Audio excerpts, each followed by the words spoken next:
अध्यापक क्रिया या क्रियाएं, टीचर एक्टिविटी। दूसरे में आएगी छात्र एक्टिविटी या छात्र क्रियाएं, स्टूडेंट एक्टिविटी। ये हो जाएगा हमारा शिक्षण सहायक सामग्री। तीसरा शिक्षण सहायक सामग्री जो हमारे टीचिंग को हेल्प करता हो। तीसरी लड़की कहाँ गई हो? अच्छा, जो हमारी टीचिंग को हेल्प करता हो, जैसे हमारे मॉडल होते हैं, चार्ट होते हैं, पिक्चर्स होती हैं ना, या मूल रूप में कोई चीज दिखाते हैं, तो वो सब चीजें हमारी इधर आती हैं। तो प्रस्तावना कौशल का क्या मतलब होता है कि हम कोई भी चीज, जैसे हम एंटर करा रहे हैं, अध्यापक ने एंटर करा, बच्चे पढ़ने वाले बैठे हैं, तो हम सीधे ही जाकर के एकदम से पढ़ाना भी शुरू कर देते हैं। कुछ ना कुछ इंट्रोडक्शन तो करेंगे, हम कोई प्रस्तावना बनाएंगे, कुछ भूमिका बनाएंगे, बना देंगे। यानी कि हम क्या करते हैं, उनकी प्रीवियस नॉलेज चेक करते हैं। सबसे पहले बच्चों को जो हम टॉपिक पढ़ा रहे हैं, उस टॉपिक के बारे में वो कितना जानता है, कुछ थोड़ा बहुत जानता भी है, बिल्कुल नया है उसके बारे में, तो हम प्रीवियस नॉलेज चेक करते हैं इस प्रस्तावना कौशल में। तो प्रीवियस नॉलेज चेक करने के लिए आपको यहां लिखना पड़ेगा। लिखो आप छात्र अध्यापिका, आपने लिखा हो सारी, ये लिखेंगे आप यहां छात्र अध्यापिका, छात्र छात्राओं से, छात्र छात्राओं से प्रकरण से संबंधित प्रश्न पूछेगी। ऐसे लिखो आप, छात्र अध्यापिका छात्र छात्राओं से प्रकरण से संबंधित प्रश्न पूछेगी। अब यहां भी कुछ क्रिया होगी नहीं, अब यहां क्या है, छात्र पूछे गए प्रश्नों के उत्तर देंगे, प्रश्नों के उत्तर देंगे। ठीक है, ऐसे लिख लो आप इसको। ये लिखना जरूरी है, इसलिए मैंने आपको यहां बुलवाया है। सभी को, चाहे वो हिंदी का हो, चाहे वो एसएसटी का हो, चाहे वो मैथ का हो, चाहे वो साइंस का हो, सबको लिखना है। अब पहला प्रश्न बन गया, जैसे आपका जो भी टॉपिक होगा, उस टॉपिक को वहां पर निकलवाना है आपको उस प्रश्नों के माध्यम से, तब जाकर के हम आगे की चीज पढ़ाएंगे बच्चों को, है ना। मान के हमें क्या पढ़ाना है, देखो मैं हूं एसएसटी का, मैं एसएसटी से रिलेटेड यहां थोड़ा सा आपको बता रहा हूं। फॉर्मेट यही रहेगा, टॉपिक आप लोगों के होंगे, टॉपिक आप लोगों के होंगे, फॉर्मेट ये रहेगा। मान लीजिए जैसे आपको राष्ट्रीय ध्वज पढ़ाना है या राष्ट्रीय प्रतीक पढ़ाने हैं, है ना, तो टॉपिक हो गया आपका राष्ट्रीय ध्वज, ये पढ़ाना, तो सीधे आप राष्ट्रीय ध्वज पढ़ाने में लग जाएंगे एकदम से जाकर के। आप प्रीवियस नॉलेज चेक कर रहे हैं, तो इस राष्ट्रीय ध्वज से संबंधित हम यहाँ पर कुछ प्रश्न बना करके लेके आए। क्या लाए, जैसे पहला प्रश्न बनाया हमने, हमारे देश का क्या नाम है।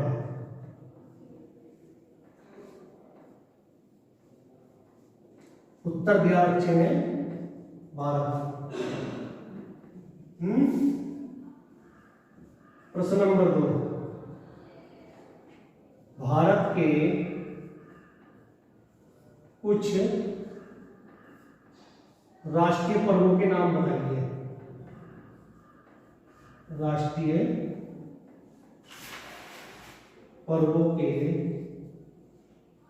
नाम बताओ या बताइए।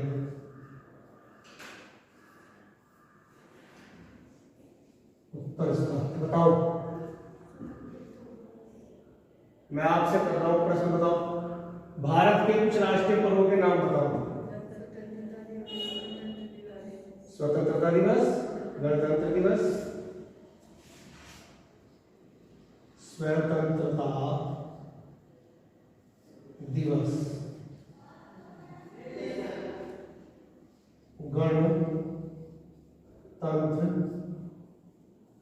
दिवस या गांधी जयंती, है ना।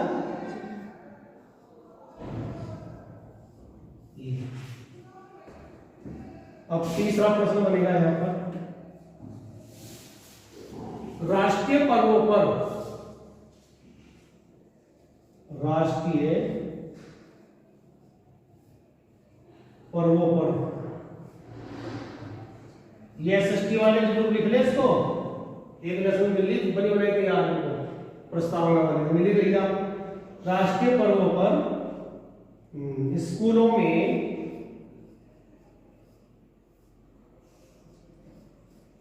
क्या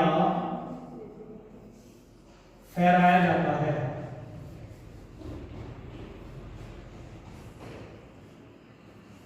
क्या फहराया जाता है, क्या उत्तर होगा इसका बताओ। राष्ट्रीय ध्वज आ गया आपका टॉपिक, निकल गया है राष्ट्रीय ध्वज।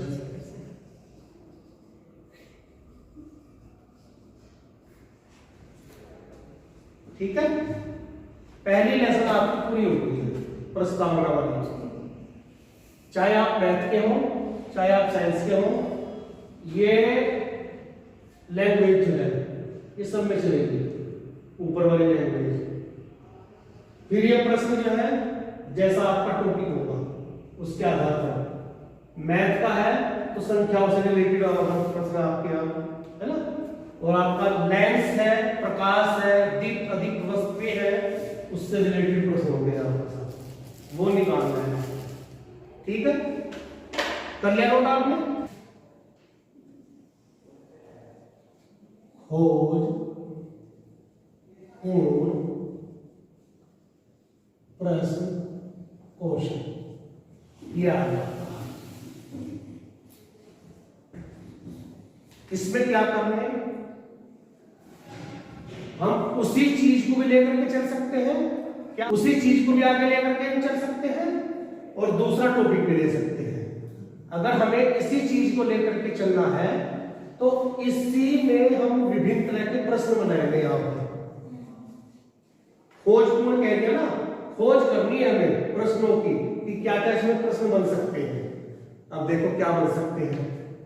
पहला प्रश्न, इसकी कोई लैंग्वेज नहीं है, यहां पर सीधे प्रश्न बनेगा। पहला प्रश्न बन सकता है, राष्ट्रीय ध्वज में कितने रंग हैं। राष्ट्रीय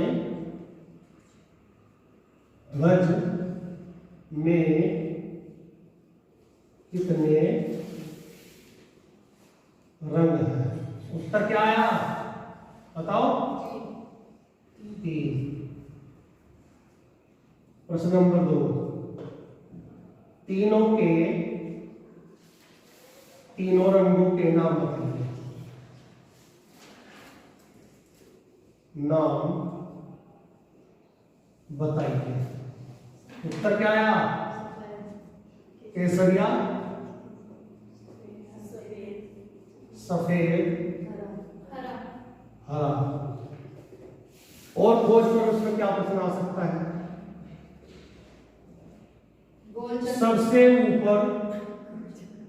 सबसे ऊपर की पट्टी में कौन सा रंग होता है। उत्तर क्या आया, केसरिया। ठीक है, प्रश्न नंबर और भी 4 भी निकल सकता है, कुछ भी ये निकल सकता है। सफेद रंग इसका प्रतीक होता है। शांति का प्रतीक होता है। वाह जी वाह, बहुत बढ़िया बहुत बढ़िया। उत्तर है इसका शांति का। ठीक है, इसी तरह से जो भी आपका यहाँ टॉपिक होगा इस प्रश्न क्वेश्चन में, उससे रिलेटेड इस तरह से प्रश्न निकाल दो आप। हरा रंग सर एग्रीकल्चर। व्याख्या कौशल हो गया। अब टॉपिक भी चेंज करना चाहो चेंज कर दो, नहीं करते हैं ना।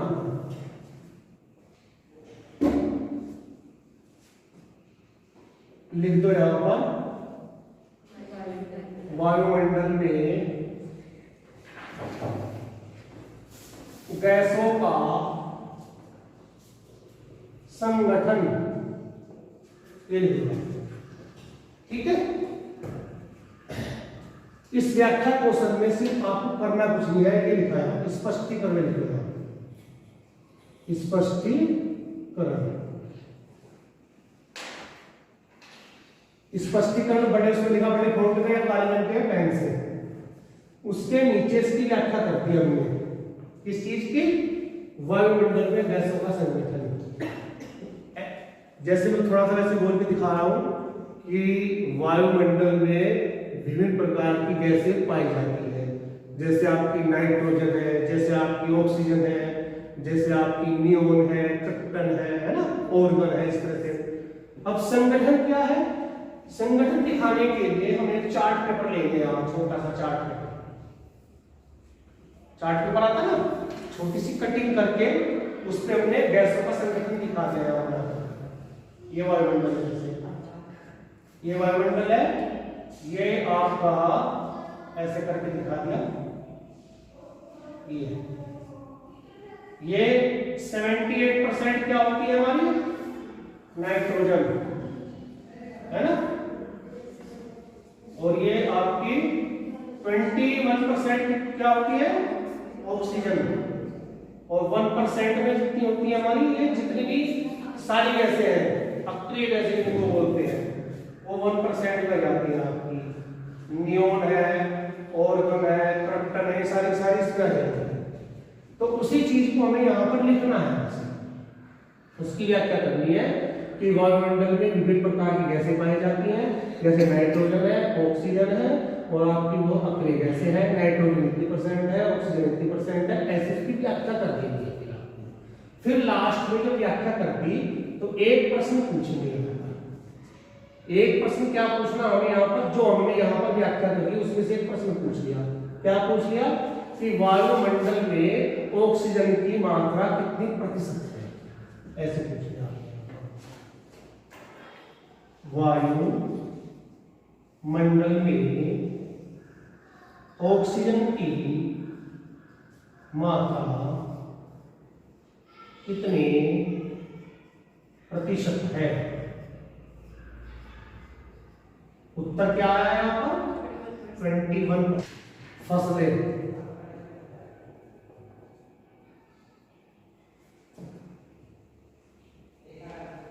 तो फसलों को बढ़ाने के लिए पहले यहां दृष्टांत क्वेश्चन, कौन सा क्वेश्चन है? दृष्टांत। इस फसलों को बढ़ाने के लिए पहले तो हमने यहां लिख दिया फसलें, ठीक है, उसका एक हमने चित्र बना दिया है ऐसे करके, आरेख सा बना दिया। ये होगी रबी की फसल, ये होगी खरीफ की, ये होगी जायद की फसल। और फिर हमने यहां पर उदाहरण दिए, ये खरीफ हो गया आपका। जैसे खरीफ की फसलों में कौन कौन सी चीजें आती हैं? जैसे आपका गेहूं आ गया है ना, जैसे आपका चना आ गया, ये उदाहरण दे रहे हैं यहाँ पर। फिर आपकी रबी की, जैसे आपका गन्ना आ गया, जैसे आपका मक्का आ गया, या आपकी जायद की, जैसे आपकी खीरा हो गया, ककड़ी होगी, है ना, ये सब चीजें हम क्या दे रहे हैं यहाँ पर बच्चों को दृष्टांत। बच्चे आप लोग रसोई में आपकी मम्मी खाना बनाती है, खाने में आप क्या क्या खाते हैं, रोटी खाते हैं, सब्जी खाते हैं। रोटी कैसे बनती है, गेहूं से बनती है। गेहूं कौन उगाता है, किसान उगाता है। वो किसान जो है खेतों में उगाता है। तो गेहूं जो है कौन सी फसल में आएगा बेटा, खरीफ की फसल में आ गया या रबी की फसल में आ गया। आप चाय पीते हैं, चाय में चीनी डलती है, वो चीनी कैसे बनती है, वो चीनी गन्ने से बनती है। वो गन्ना जो है वो कौन सी फसल में आएगा। तो इस तरह से हम उदाहरण दे रहे हैं, है ना, चार्ट पेपर के माध्यम से दे रहे हैं। या हम क्या कर सकते हैं, एक गेहूं का पौधा जैसे आजकल उगा हुआ भी है, तो वहां क्लास में जाकर के गेहूं का पौधा दिखा सकते हैं बच्चों को। बच्चों ये पहचानिए ये किस चीज का पौधा है, ये गेहूं का पौधा है। ये क्या होता है इससे, ये कब उगाया जाता है, ये नवंबर में उगाया जाता है ना, नवंबर में उगाया जाता है। फिर ये कटेगा कब, ये ग्रीष्म जो ऋतु आएगी हमारी मार्च अप्रैल में, तब ये कटेगा। तो इस तरह से हम समझाने की कोशिश करते हैं। इस दृष्टांत का मतलब हो गया विभिन्न एग्जांपल्स देने, विभिन्न पिक्चर्स के माध्यम से। तो वही चीज फिर हमने यहाँ पर लिख दी थी थोड़ी थोड़ी सी, ये ऐसे पुनर्बलन।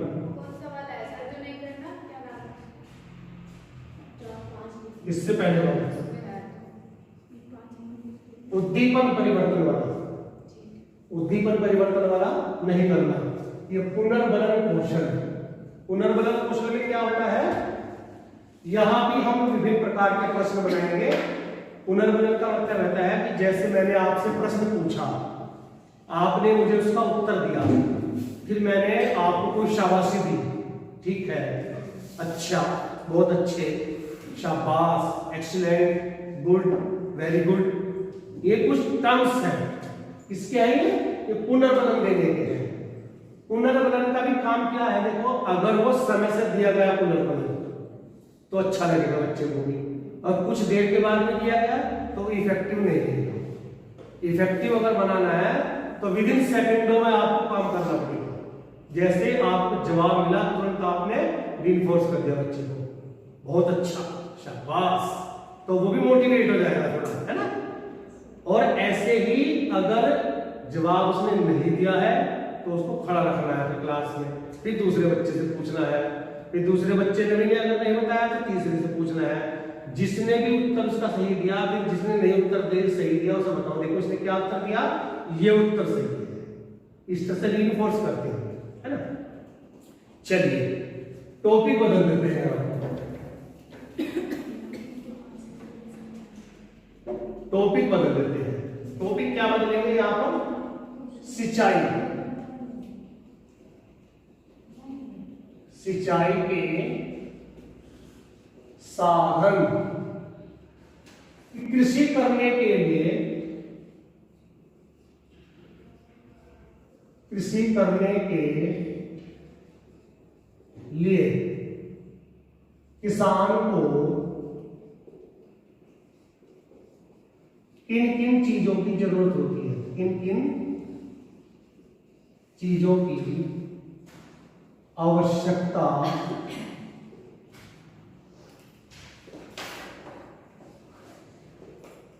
कैसा टाइम आ गया, टीचर कह रहा पढ़ ले, बच्चे कह रहे हम नहीं पढ़ते, हम तो घर जा रहे हैं, सिर में दर्द है, गाड़ी नहीं मिलेगी हमें, ऐसा टाइम आ गया। हम तो 10 बजे से आए हैं। तो क्या हो गया बच्चों, 10 से 3 का होता है कॉलेज, 10 से 3 का होता है। एक दिन आए हो, एक दिन में तुम्हें इतनी चीज बता दूंगा मैं कि तुम अपनी पूरी लेसन प्लान बना लोगे। इससे अगले वाले लेसन प्लान है ना, उसी पे आ रहा है, थोड़ा सा उसका समझ के तब चले जाना। जब इतनी देर बैठी तो 10 मिनट और सही, 10 मिनट में कुछ नहीं करने बच्चों, तुम्हारे फायदे की चीज बता रहा हूँ मैं, कोई कहानी नहीं सुना रहा मैं, इधर उधर की कोई बात नहीं कर रहा हूँ। एक भी अगर बात में इधर उधर की करी हो तो तुम उठने की कोशिश भी करोगे, 10 मिनट में तुम्हारा काम कर दूंगा, ठीक है। कृषि करने के लिए किसान को किन किन चीजों की आवश्यकता होती है, उत्तर क्या आएगा बताओ। पहले तो जमीन चाहिए जिसपे उगाएगा, बीज चाहिए, है ना, खाद चाहिए उसको, और क्या चाहिए उसको, पानी चाहिए। ठीक है। और मौसम भी चाहिए, कैसे मौसम में उगानी उसको। प्रश्न नंबर 2, ये पानी की आवश्यकता क्यों पड़ती है? क्यों पड़ती है? उत्तर आएगा सिंचाई के लिए, है ना, सिंचाई के लिए। अब एक चीज और थी, जैसे पहले प्रश्न का उत्तर मिला तो आपने ब्रैकेट में यहां क्या लिखना है, देखो ये भी चीज बताई होगी आपको भी, ब्रैकेट में आपको लिखना है यहां पर अच्छा, ये ऐसे सिंचाई के लिए ब्रैकेट में लिखना आपको यहां पर बहुत अच्छा, इस पुनर्वलन कौशल में। ऐसे ही आपके 4-5 प्रश्न बन जाएंगे। दूसरे वाले में, तीसरे वाले में ठीक है, चौथे वाले में शाबाश, है, इस तरह से कर देंगे इसमें। तो 4-5 प्रश्न बनाओ और 4-5 उसके टर्म्स लिख दो, ठीक है, बहुत ठीक है, अच्छा है, बहुत अच्छा है, वेरी गुड है, इस तरह से लिख के चले जाओ। ये आपका लेसन तैयार हो गया। तो पांचों आपके लेसन तैयार हो गए। यहाँ है आपकी पाठ्य वस्तु, और दूसरे में फिर आपका उद्देश्य हो जाएगा। तीसरे में फिर वही है अध्यापक क्रिया या शिक्षक क्रिया, शिक्षक क्रियाएं, ये हो जाएगी आपकी छात्र क्रियाएं, ये हो जाएगी आपकी शिक्षण सहायक सामग्री, शिक्षण सहायक सामग्री, और ये हो जाएगा आपका मूल्यांकन। ठीक है। शुरुआत जब आप करेंगे तो शुरुआत में आपको यहां पर इस पहले खाने में किसी भी उसका है, इंग्लिश को छोड़ करके किसी भी सब्जेक्ट का है, यहां लिखना पड़ेगा आपको पूर्व ज्ञान पर आधारित प्रश्न, ये लिख लो आप, पूर्व ज्ञान पर आधारित प्रश्न। फिर बड़े आकार में दूसरे खाने में लिखेंगे आप यहां पर ज्ञान,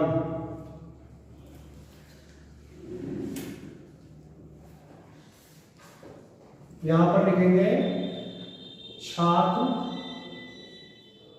छात्राएं पूर्व ज्ञान का प्रत्यास्मरण करेंगे या कर सकेंगे।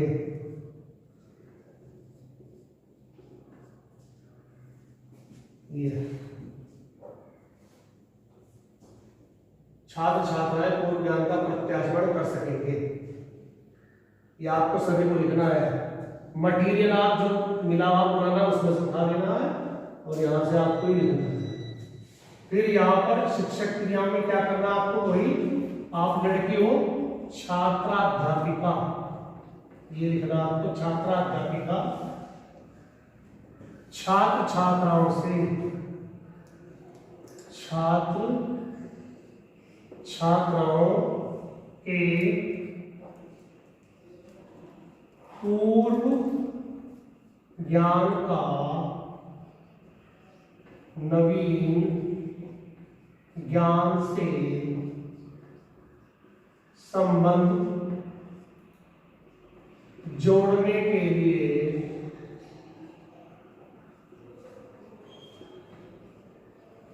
निम्न प्रश्न पूछेगी, निम्न प्रश्न पूछेगी।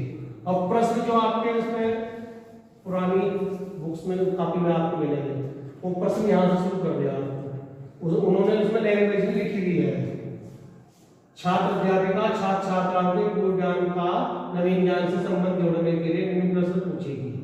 ये प्रश्न आपको यहाँ कर देंगे, उत्तर फिर यहाँ, उत्तर उनके सामने। ठीक है। ये हो जाएगी आपकी यहां पर ये लिखना प्रश्नोत्तर विधि। कौन सी विधि है? प्रश्नोत्तर। इसमें प्रश्नोत्तर किए जा रहे हैं, ये प्रश्नोत्तर विधि होगी आपकी। उतार लिया था आपने?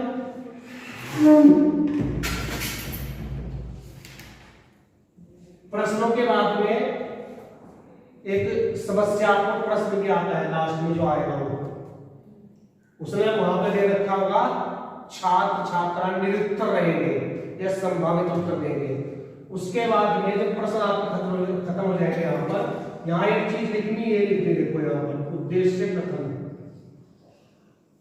उद्देश्य कथन,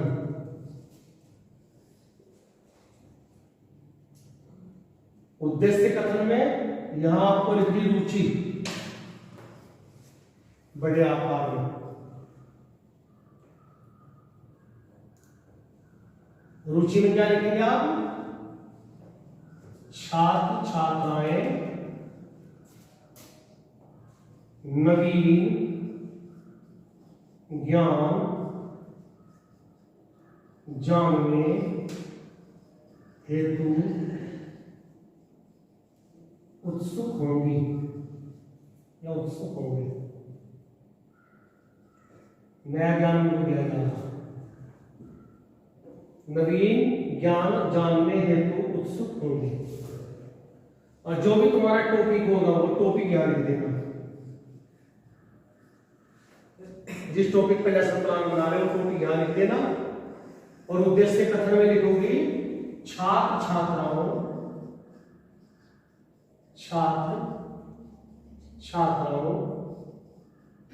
आज हम, जो भी टॉपिक होगा टॉपिक का नाम, आज हम, जैसे वो फसलें थे तो फसलें लिख देना, फसलों के बारे में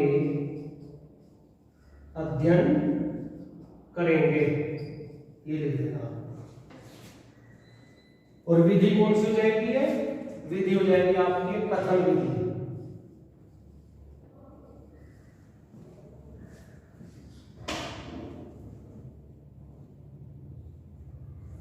ठीक है, इतना हो गया क्लियर? उतार लिया आप लोगों ने?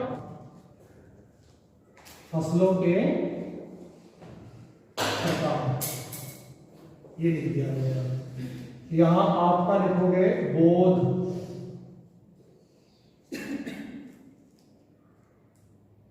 यहां लिखोगे छात्र छात्राएं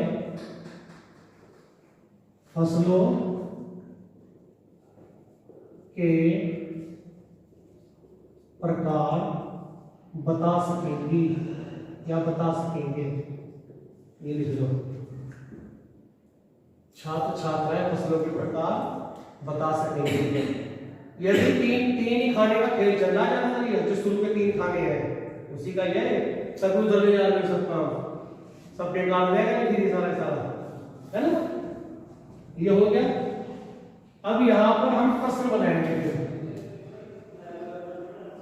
प्रश्न को आप वहां से उठाएंगे जो आपको मटेरियल मिलेगा। प्रश्न उठाया, उत्तर यहां दे दिया इसका।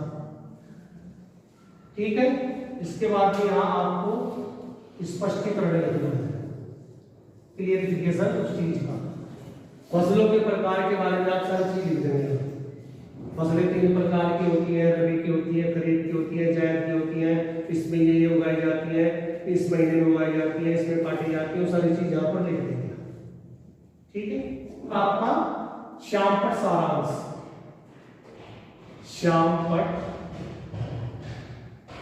कार्य लिख दो, सारांश लिख दो, कुछ भी लिख दो।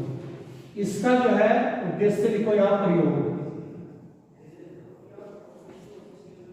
ऐसे लिख लो।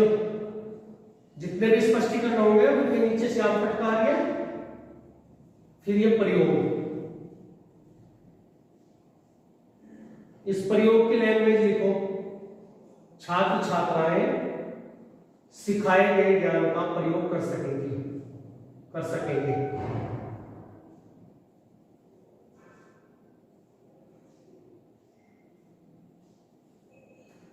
ऐसे ही फिर यहां पर लिखो मूल्यांकन कार्य।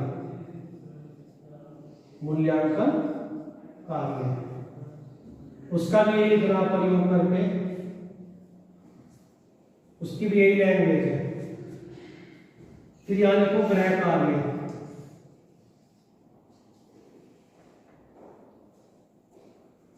फिर यहां भी प्रयोग लिखो, उसकी भी यही लैंग्वेज लिख दो तीसरे वाली है। और